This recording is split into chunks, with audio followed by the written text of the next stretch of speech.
Hey guys, I am making my own sourdough starter. There are so many different recipes out there and I just am winging it. This is my first time. I can't believe I've never done it before. But in this container, I have a cup of brown rice flour and I've just put in 1 cup of room temperature, maybe like between room temperature and just a tiny bit cold, not hot water.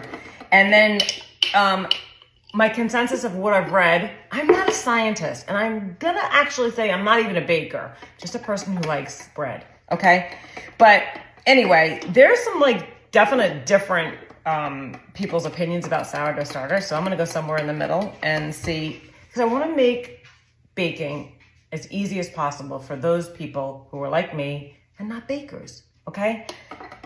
Here it's a science, whatever. Okay, anyway, so mix it well. That's one thing they all say, right? Get your mason jar. It might be growing. Hopefully it's going to be bubbling like it's supposed to. Cover it with something. Then just loosely put on the rubber band. Most of the recipes said 24 hours, but then I read a lot of them saying you want to see the bubbling, so 24 to 48 hours. Then we're going to work on feeding the starter, okay? Watching it grow. I know that might gross some of you out, but it's gonna be cool because we're gonna get great bread. Here's hoping.